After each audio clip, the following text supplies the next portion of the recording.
한미 외교 당국이 오는 8일 스티븐 비건 미 국무부 대북정책 특별대표의 방안을 최종 조율 중인 것으로 전해졌습니다. 이달 말에는 존 볼턴 백악관 국가안보보좌관도 서울을 찾을 가능성도 있습니다. 지난 2월 하노이 2차 북미 정상회담 결렬 이후 교착 상태에 빠진 북미 대화의 돌파구를 찾기 위한 한미 양국의 움직임이 빨라지고 있습니다. 그리고 앞서 전해드린 대로 일본 아베 총리는 조건 없이 김정은 북한 국무위원장과 만나고 싶다며 북일 회담을 제안했습니다. 박원곤 한동대 국제지역학과 교수와 한 걸음 더 들어가겠습니다. 안녕하십니까? 네, 안녕하세요. 네, 아베 총리 과거에도 여러 차례 북일 정상회담에 대한 의지를 밝혔고 또 제안을 하지 않았습니까? 매번 북한은 냉담한 반응을 보였었는데 이번에는 무조건이라는 표현까지 쓰면서 적극적으로 회담을 제안을 했습니다. 네, 그렇습니다. 작년 연말부터죠. 그 아베 신조 총리가 본격적으로 이제 북일 정상회담을 요청하기 시작했는데요. 뭐 일련의 과정이 지금 진행이 되고 있다라고 생각을 합니다. 3월 달에 예를 들어서 지난 10년간 일본과 그 EU죠. 유럽 네. 연합이 같이 힘을 합쳐서 그 북한 인권 결의안을 통과시켰는데 이번에는 일본이 거의 참여를 하지 않았죠. 그리고 그 외교 청서에도 북한에 대한 강력한 압박을 가해야 된다. 이제 그런 내용도 빠졌고요. 지지난 달에도 아베 신조 총리가 북일 정상회담을 또 원한다라는 얘기를 했고 방금 이제 보도에 나온 것처럼 이번에는 아주 강력하게 아무런 조건 없이 또 김정은 위원장을 나름대로 평가를 하면서 만나자라고 했는데 그것은 지금 뭐 우리 쉽게 생각할 수 있는 것처럼 나름대로 일본이 지금 두 가지 측면에서 네. 접근한다고 생각을 합니다. 첫 번째 측면은 당연히 국내 정치적인 목적이 있고요. 지금 7월 참의원 선거가 있고 또 이것을 통해서 납치자 문제는 워낙 민감한 문제이기 때문에 두 번째는 지금 일본이 전방위적인 외교를 하고 있습니다. 네. 이게 북한뿐만 아니라 중일 관계도 지금 이전과는 굉장히 다르게 밀접함을 지금 보이고 있거든요. 그래서 그런 측면에서 일본이 접근을 하고 있다. 그렇게 판단하시면 될 것 같습니다. 네. 그동안 한반도 비핵화 과정에서 또 여러 가지 북미 대화, 한미 대화 과정에서도 사실상 일본은 소외되지 않았습니까? 그래서 재팬 패싱이라는 얘기 여러 차례 나왔었는데 앞으로 한반도 비핵화 대화에 좀 더 일본이 적극적으로 참여하다고 하거나 어떤 역할을 하겠다 이런 뜻도 있을까요? 비핵화 문제도 당연히 만약에 그 북일 정상회담이 이뤄진다면은 얘기를 하겠죠. 특히 지금 미국과 일본 간의 관계가 매우 좋지 않습니까? 네.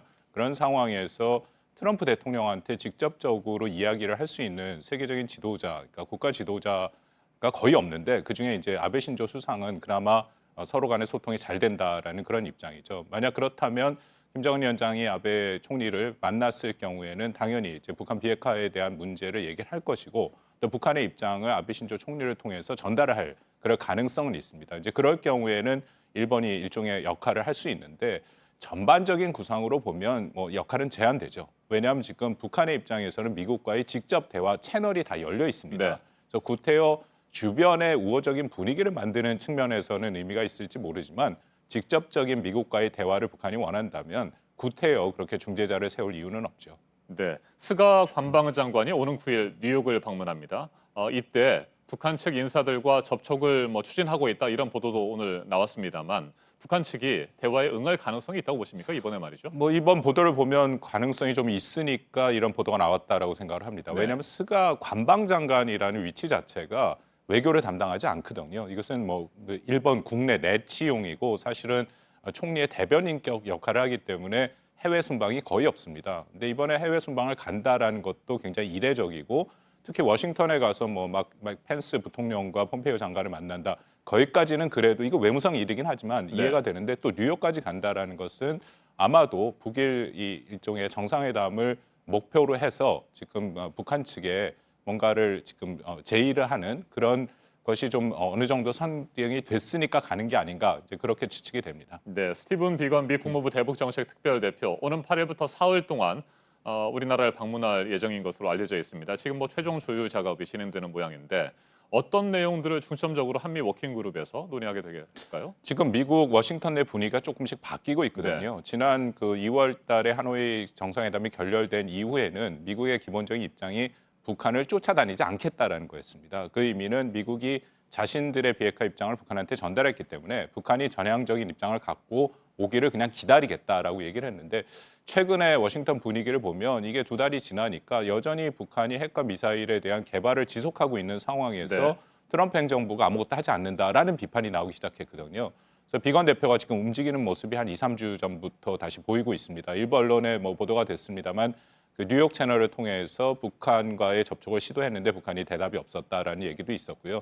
이번에 오는 것은 뭐 사실 뭐 한미 워킹 그룹은 루틴하게 계속 진행이 되는 거니까 뭐 크게 의미를 부여할 필요는 없습니다만 그래도 이전보다는 미국이 조금 더 적극적으로 이 북한과의 대화 재개를 위해서 한국과 협의를 한다. 이제 그런 의미로 읽을 수도 있다고 생각이 됩니다. 네, 워싱턴 한미 정상회담에서도 트럼프 대통령이 뭐 긍정적인 반응을 보인 것으로 알려졌습니다. 북한에 대한 인도적인 식량 지원 문제, 이번 워킹그룹 회의에서 어느 정도 가닥이 잡힐 것으로 보십니까? 뭐 비건 대표의 오는 목적 중에 하나가 저는 그것이다라고 생각을 하고요. 네. 이미 그 인도주의적인 지원 문제에 대해서는 미국이 작년 12월부터 비건 대표가 얘기를 시작을 했고 말씀하신 것처럼 트럼프 대통령도 발표를 했고요. 그리고 미국 전체 워싱턴의 행정부의 입장에서도 이전보다는 그 지원, 그 인도주의적인 지원에 대해서 미국인들 비자를 내주고 있는 그런 상황입니다. 그래서 말씀하신 아마 식량 지원이라는 것은 우리 정부가 지금 북한한테 직접 주는 것은 아니고 식량 계획, 그 유엔 산하의 그 월드 푸드 프로그램을 통해서 지원을 할 가능성이 있는 거거든요.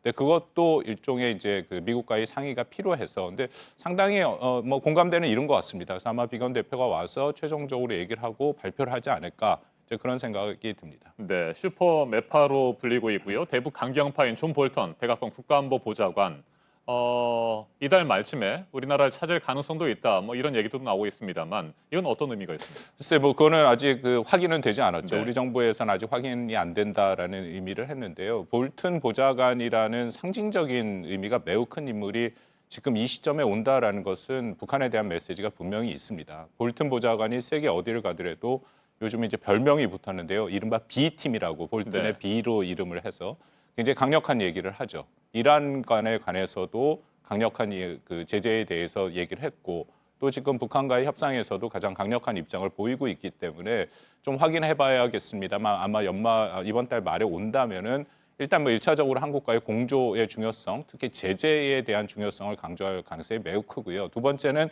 방문 자체가 사실은 북한에 대해 적지 않은 압박이 됩니다. 이제 그런 면에서 볼튼 보좌관이 올지는 조금 두고 봐야겠습니다. 네, 지난주 4.27 남북 정상회담 1주년 기념식은 우리 측만의 행사로 끝났습니다. 자, 이번 달 안에 문재인 대통령과 김정은 북한 국무위원장이 판문점에서 다시 만날 가능성이 있습니까?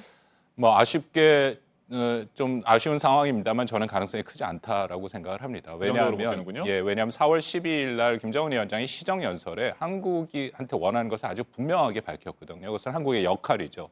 뭐 어저께도 우리 민족끼리 다시 이제 발표가 나왔는데 한국은 북한과 같은 팀이 돼서 북한의 입장을 미국한테 압박을 해야 된다. 네. 아주 명확하게 얘기를 했거든요. 근데 지금 비핵화의 여러 가지 협상 과정을 보면 그런 상황이 진전이 되지 않고 있습니다. 그래서 일단은 지금 남북 관계는 좀 냉각기를 가질 가능성이 매우 크고요. 여전히 북미 간에 뭔가 돌파구가 있어야 거기에 대해서 준해서 지금 남북 관계가 열릴 가능성이 아쉽게도 크다라고 생각을 합니다. 알겠습니다. 여기까지 듣겠습니다. 박원곤 한동대 국제지역학과 교수였습니다. 말씀 잘 들었습니다. 감사합니다.